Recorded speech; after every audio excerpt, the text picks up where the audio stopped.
बिस्मिल्लाहिर्रहमानिर्रहीम। अस्सलाम वालेकुम। आज हम अपने इंग्लिश कोर्स का तीसरा सबक पढ़ेंगे और इसका टॉपिक है इंग्लिश प्रोनंसिएशन के मुतालिक। काफ़ी हम कंफ्यूज रहते हैं कि कौन सा लेटर कहाँ पे कौन सी साउंड देता है। तो कुछ उसके उसूल हैं जिनको शुरू में इंग्लिश सीखते वक्त थोड़ा सा गौर किया जाए तो आहिस्ता आहिस्ता अंडरस्टैंड करने में इतनी आदत हो जाती है कि फिर वो अपनी मेमोरी का हिस्सा बन जाता है। तो इस लेक्चर में हम मज़ीद डिटेल में जाएं तो मैं इंग्लिश लैंग्वेज कोर्स करने वाले स्टूडेंट्स और लर्नर को एक एग्ज़ाम्पल देना चाहता हूं। अगर वो सीरियस इंग्लिश के सीखने वाले स्टूडेंट्स हैं और वो इस एग्ज़ाम्पल के मुताबिक हमारे इस कोर्स में ये अमल कर लें और उसको फॉलो कर लें तो मैं आपको गारंटी देता हूँ, वारंटी नहीं गारंटी देता हूँ कि आप इंग्लिश ईज़िली और आसानी से सीख जाएंगे। तो आप इस एग्ज़ाम्पल के बाद अपना माइंड सेट कर लीजिए कि आप इंग्लिश सीखना चाहते हैं या नहीं। अगर नहीं सीखना चाहते तो आपको इस टॉपिक पे कंटिन्यू खुद को करने की ज़रूरत नहीं है।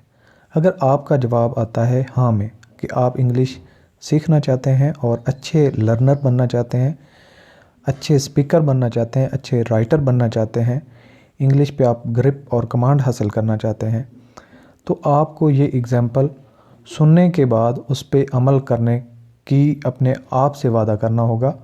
और जब आप ये वादा निभा लेंगे तो ये गारंटी है कि आप एक इंग्लिश के अच्छे राइटर, अच्छे लर्नर, अच्छे लिसनर बन जाएंगे। तो एक एग्ज़ाम्पल है, दो पहलवान थे, उन्होंने आपस में कुश्ती का इरादा किया और कुश्ती करने के बाद दोनों देखने में एक जैसे थे, कोई फिज़िकली डिफरेंस नहीं था। और जब कुश्ती शुरू हुई तो एक पहलवान जो है उसको बार बार दूसरे को गिरा रहा था।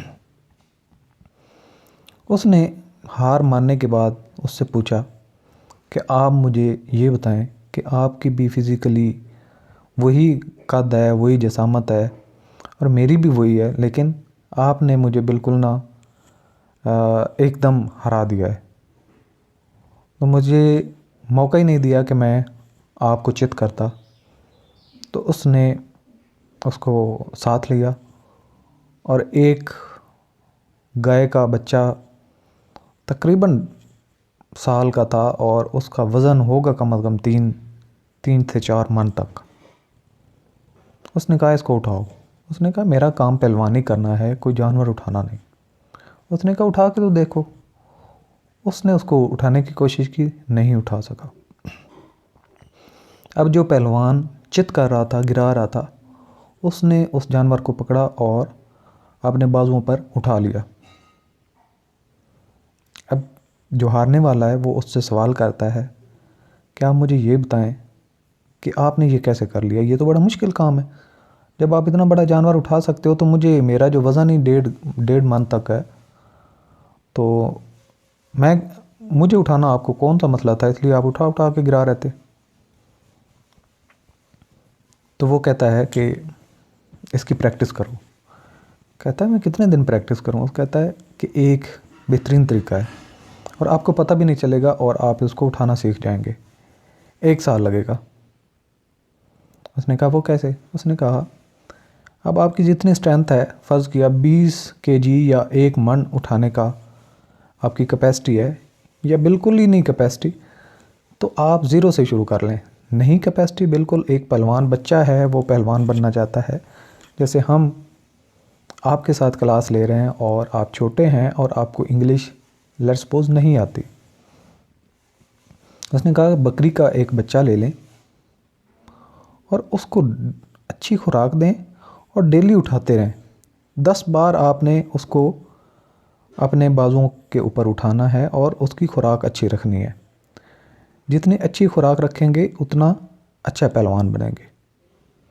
वो इसी तरह करता रहा और 1 साल बाद बकरे का वज़न 1.5 मन तक हो गया। वो उठा लेता था आसानी से। अब वो पहलवान से दोबारा पूछता है कि मैंने बकरे को सीख लिया। उसने कहा अब गाय के एक ऐसा बच्चा लो जिसका वज़न इसी के बराबर हो, यानी कि 1.5 मन तक।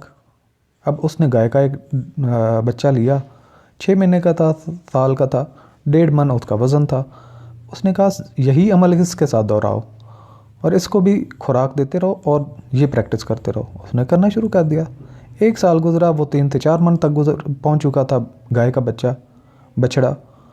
तो अब वो 3 से 4 मन का जो बछड़ा है उसको 2 साल की प्रैक्टिस के बाद आसानी से उठा सकता था। अब वैसे वो भले जितना भी खुराक अपनी अच्छी रखता और जितनी प्रैक्टिस करता मुश्किल था, लेकिन उसके ये डेली बेसिस पे थोड़ा थोड़ा सा जो अमल ऐड हो रहा था उसका हिस्सा बनता जा रहा था। उसकी जसामत उतनी ही मजबूत होती जा रही थी।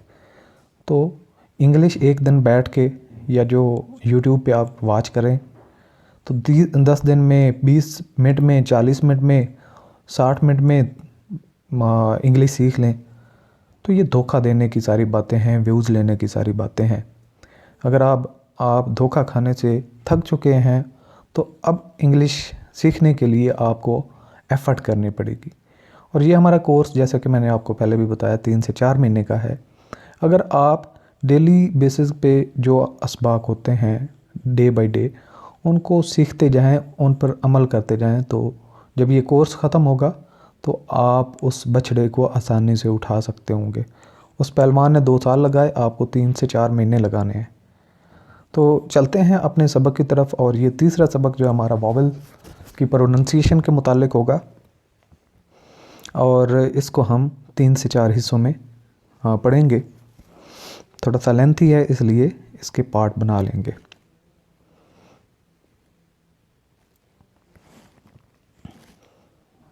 इंग्लिश प्रोनंसिएशन यानी कि इंग्लिश का तलफ़्फ़ुज़ करना अंग्रेज़ी ज़ुबान सीखने के दौरान एक मुश्किल मरहला अल्फाज का सही प्रोनंसिएशन यानी तलफ़्फ़ुज़ का आना है।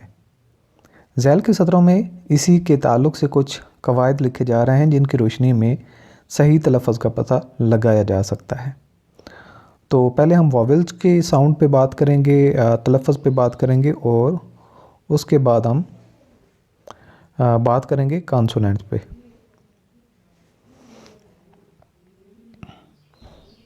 तो प्रोनंसिएशन ऑफ वॉवेल्स वॉवेल्स का उर्दू में मतलब होता है अल्लत। तो सबसे पहले ए ई आई ओ यू, जैसे कि हमने पढ़ा कि हमारे पास A E and I O U ये वॉवेल्स हैं। तो ए से हम अगर स्टार्ट करें तो सबसे पहले यहाँ पे आप देखें ए की आवाज़ कभी अलिफ और ये, यहाँ पे आप देखें अलिफ और ये आती है। ये कब कब इस तरह की सिचुएशन होती है, ये एग्जांपल देख लें। जब ऐट लिखा हो तो हम ऐट और ए की आवाज़ ए आती है जो हम अभी सीख रहे हैं।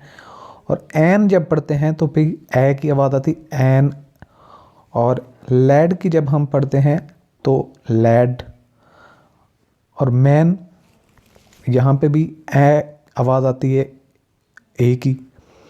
तो अब यहाँ पे सारे के सारे अल्फाज पे गौर करें तो ये शुरू समटाइम वॉवल से हो रहा है, समटाइम कॉन्सोनेंट से हो रहा है। तो लेकिन एंड किस पे हो रहा है? कॉन्सोनेंट्स पे। टी कॉन्सोनेंट है, एन कॉन्सोनेंट है, डी कॉन्सोनेंट है, एन कॉन्सोनेंट। दूसरे नंबर पे ए की आवाज़ आ आती है, यानी कि अलिफ मदा आ की जैसी आती है। वो कब होता है? एग्जाम्पल देख लें, वाल, आल, वार, स्टार। तो ये ऐसे अल्फाज हैं जहाँ पे ए की आवाज़ आ बन जाती है। तो ये कब सिचुएशन ऐसी हुई? डबल एल आने की सिचुएशन में, और कॉन्सोनेंट से स्टार्ट हुआ, कॉन्सोनेंट पे एंड हुआ, और यहाँ पे भी कॉन्सोनेंट से स्टार्ट है और कॉन्सोनेंट पे ही एंड है। तीसरे नंबर पे ए की आवाज़ आई आती है, जैसे शेर, यानी कि अलिफ ये अलिफ, 3 अब हिस्से अया, यानी कि या शेयर, फेयर, केयर, डेयर। तो यहाँ पे अलिफ, ये अलिफ ए की आवाज़ बन जाती है। तो अलिफ को सही ए को सही प्रॉपर प्रोनाउंस करने के लिए हमें अलिफ, ये अलिफ यानी कि ए या ऊपर से स्टार्ट करके थोड़ा सा डाउन जाना होता है, ए या। तो इस तरीके से आप इसको प्रोनाउंस कर पाते हैं। चौथे नंबर पे ए के बाद आई या वाई हो तो ए की आवाज़ ए बन आती है और उसे थोड़ा खींच कर पढ़ा जाता है। यानी कि ए के बाद यानी कि आई हो या वाई हो, यहाँ पे भी वाई है, यहाँ पे आई है, यहाँ पे वाई है, यहाँ पे आई है। तो कैसे हमने पढ़ना, वे।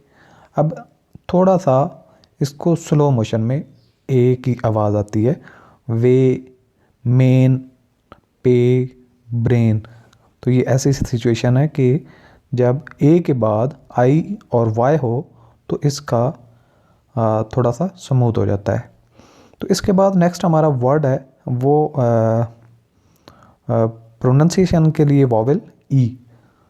तो इसको हम नेक्स्ट सेशन में कर लेते हैं।